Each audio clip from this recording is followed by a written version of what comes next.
My family chose my sister over me, and lost me forever. I grew up believing love was something steady, something warm like sunlight through a kitchen window on a quiet Sunday morning. My family was not perfect, but I always thought we were close.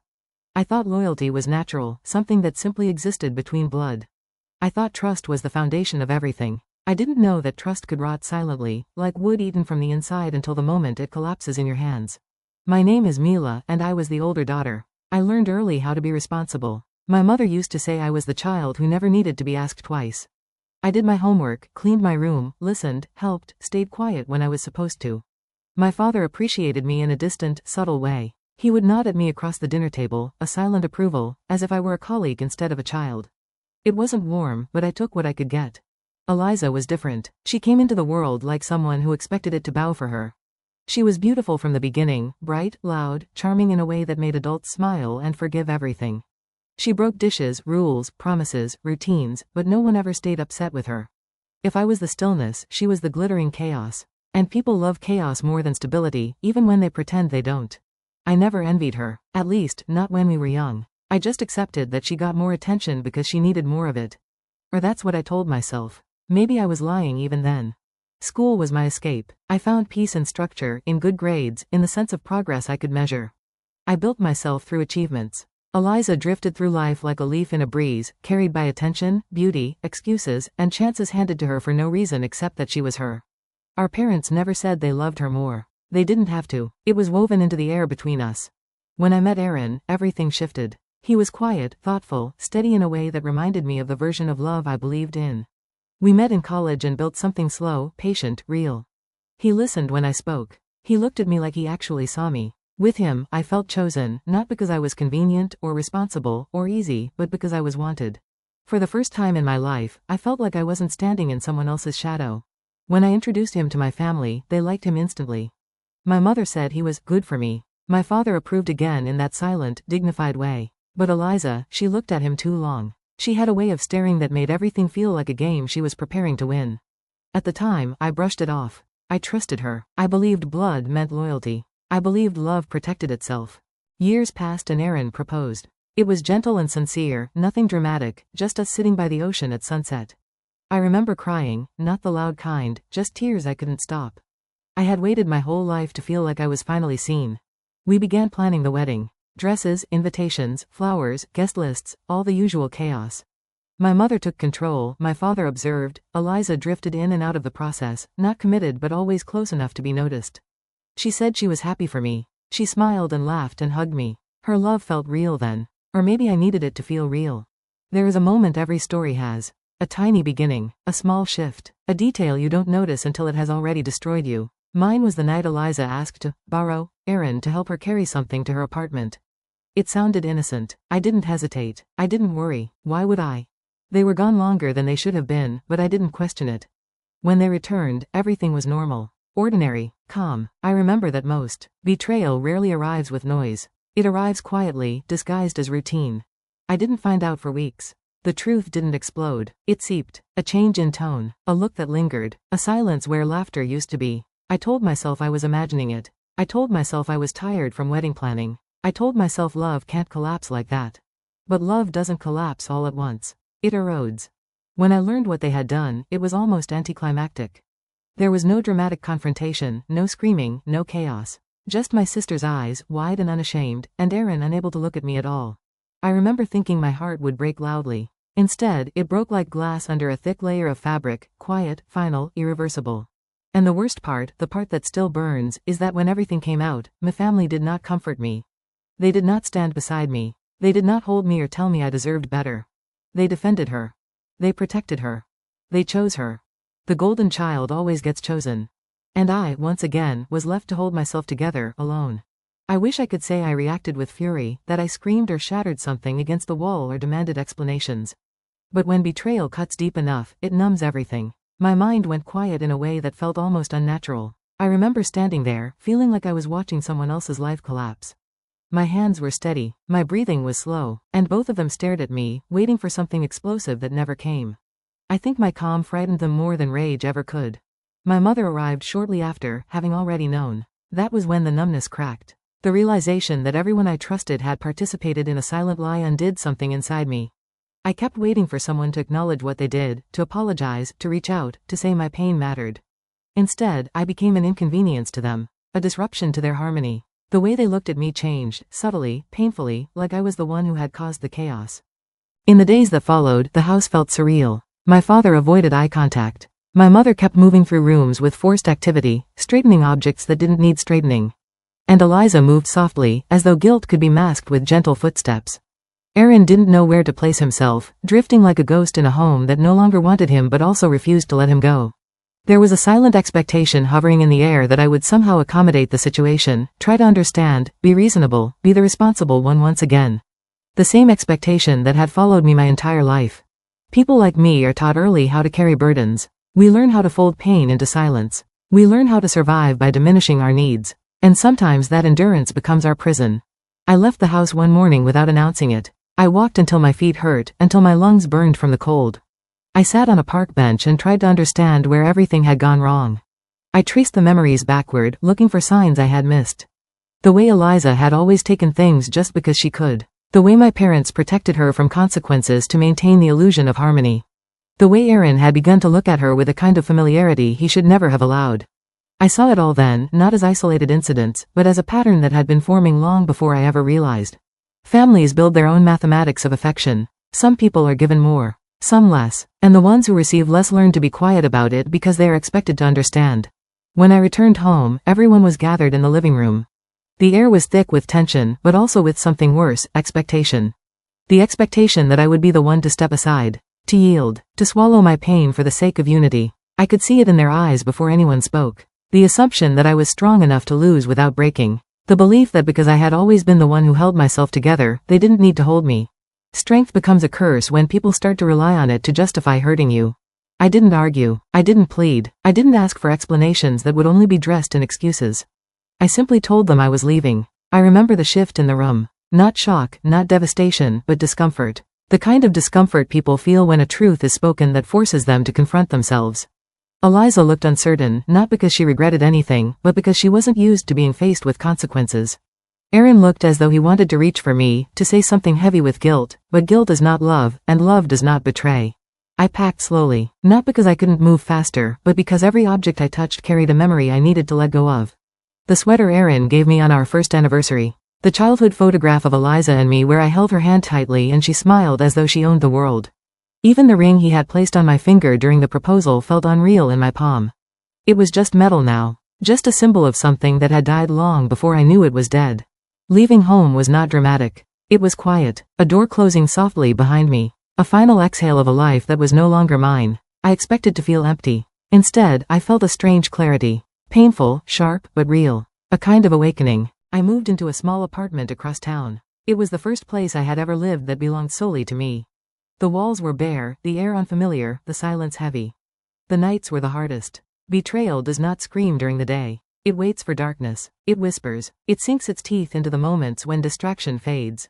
I cried then, not delicate tears, the kind of crying that takes something out of you, the kind that makes your body shake. I mourned not just the loss of Aaron, or the betrayal of my sister, but the shattering of the belief that my family would choose me when it mattered. The grief was not about love. It was about belonging, and belonging, once broken, does not return in the same shape. Time didn't heal. Time simply layered new days over the old ones. I learned how to move through the world with my wounds tucked beneath my clothes, invisible but always present. I started working longer hours. I kept my circle small. I learned to rely on myself in ways I didn't know I could. Strength grew in strange places, not gentle or graceful, but forged from necessity. Months passed before I heard from any of them again. And when I did, it was not to apologize. It was to inform me, to announce, to share the news they somehow believed I should receive. Eliza was pregnant. And they were getting married. The message came on a quiet morning, the kind of morning that feels ordinary until something shifts the air. I was making coffee in my small kitchen, the window open, letting in the muted noise of the city waking up. My phone vibrated once, a single notification, something simple, something harmless. I didn't expect the words that waited there. Eliza is pregnant. They're engaged. They're planning a wedding soon. There was no apology attached. No acknowledgement of the wound they had carved into me. Just the announcement of their next chapter, as if the destruction of mine was incidental, an unfortunate but insignificant detail. I stared at the message for a long time, not because I didn't understand it, but because I understood it too well. They had simply moved on. My heartbreak had become a footnote in a story where I was never meant to be the main character. Some betrayals feel like fire. This one felt like frost. Cold, slow, numbing everything in its path. I didn't respond. There was nothing to say that wouldn't diminish me. I set the phone down and finished making my coffee, hands steady, though something inside me felt irrevocably scattered. In the weeks that followed, life continued around me with its usual indifference. People walked their dogs, buses ran on schedule, the world turned. Pain is rarely shared by the world. It belongs to the one who feels it, quietly, internally, like a private season no one else notices. There were nights I wondered if they ever thought about what they had done. Not in the sense of regret, but in the sense of memory. Did they ever recall the version of me who trusted them? The version who believed love was safe? Or had I already become something distant and inconvenient, a shadow from a past they preferred to forget? I tried not to dwell on it. I tried to continue my life. But grief is not linear. It circles back. It arrives unannounced. It sits with you in the quiet moments. I learned to function through it. I worked. I kept to routines. I learned how to cook for one. I decorated the apartment slowly, piece by piece, building a space that held only my presence. It was strange, but empowering in a quiet way. There was no one to impress, no one to adjust myself for, no one whose emotions dictated the atmosphere of the room. I was learning, slowly, what it meant to exist solely for myself. Months passed. Seasons changed. The sharpness of the pain dulled into something quieter, something that lived beneath the ribs, familiar, but not consuming. Some wounds don't close. They become part of the body. You learn to move with them. I had no intention of seeing any of them again. I thought distance would remain intact. But life does not always respect boundaries. It has its own ways of forcing confrontations. It began with my mother. She reached out one afternoon, asking to meet. The message was brief, polite, almost formal. I agreed, not because I wanted to, but because avoidance can become its own kind of prison. I needed to prove to myself that I could face them without breaking. We met at a cafe. She looked older than I remembered. Tired, not physically, but in the way someone looks when they are carrying a truth they refuse to speak. She asked how I was. I told her I was fine. The lie sat between us, heavy and obvious. She nodded and said she was glad. Another lie. We were two people holding a conversation made of unspoken things. She told me the wedding was coming soon. She said it softly, as if softness could make the words gentle. It didn't. She said it would mean a lot if I attended. The sentence was delicate, but beneath it was the same old expectation, that I would once again be the one who understood, who forgave, who sacrificed. There was a moment where I searched her face for remorse. Something human, something maternal, but what I saw instead was fear of conflict. My mother had built her life around maintaining appearances, smoothing chaos, protecting the image of harmony. And in her eyes, attending the wedding was simply the next act of maintaining that illusion. I realized then that my pain had never been invisible. It had simply been inconvenient. I told her no. I didn't explain. I didn't justify. I didn't soften the refusal. Her expression faltered, not with surprise, but with disappointment, the disappointment of someone who expected an emotional custodian and found instead a person with boundaries. I left without waiting for her to respond. The sky was clear, the air sharp, the world immediate and present.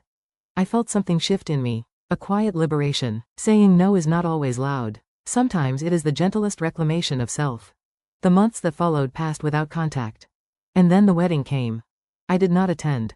But I heard about it. Not through phone calls, not through messages, but through silence. Silence can carry meaning. Silence can be loud.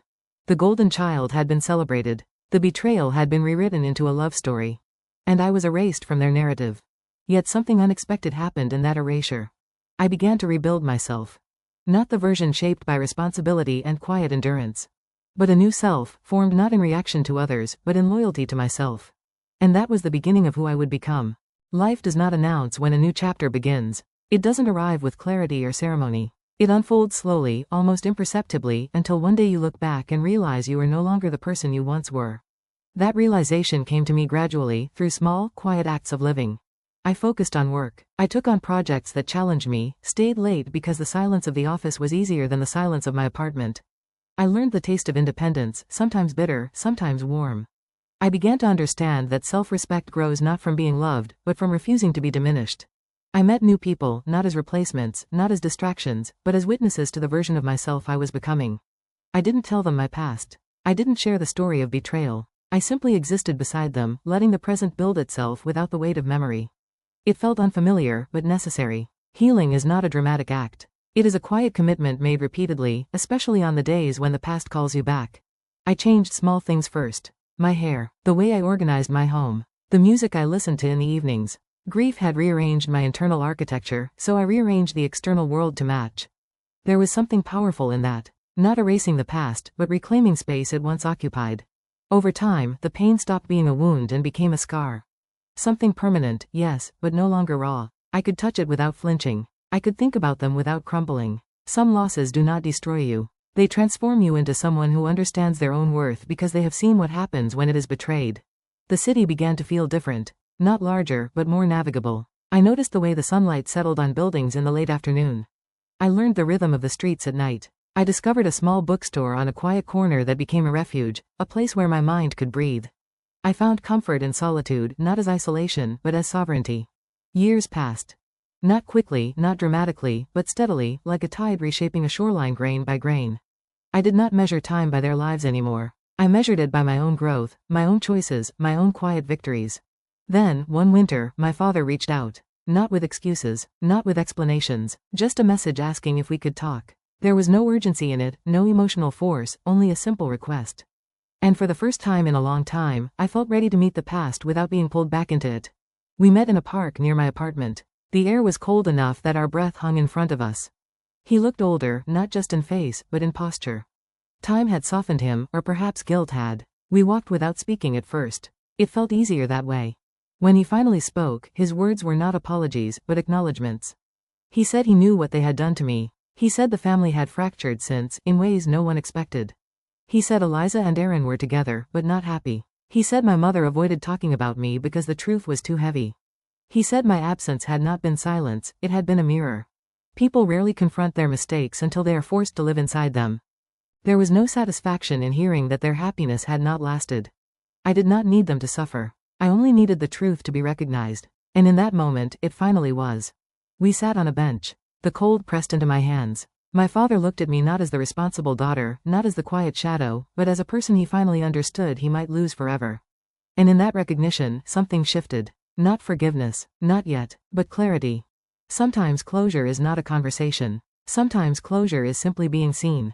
I did not return to them. I did not attend holidays, birthdays, events. I did not step back into a house that had once been mine. I let distance remain. Distance was not punishment, it was protection. But I also stopped running from the memory of what happened. There was no need to erase it. It had shaped me, sharpened me, taught me what I would never tolerate again. And slowly, almost invisibly, a new life formed. A life built on self-trust. A life built on boundaries. A life that belonged entirely to me. Years later, I heard that Eliza and Aaron separated. The story was quiet, not dramatic. Just a slow unraveling. The same erosion that had once undone me had come for them too. Not because I wished it, not because the world seeks balance, but because relationships built on betrayal cannot hold their weight. I did not feel triumph. I did not feel vindicated. I felt free. For the first time in my life, I was no longer defined by what had been taken from me. I was defined by what I had chosen to become.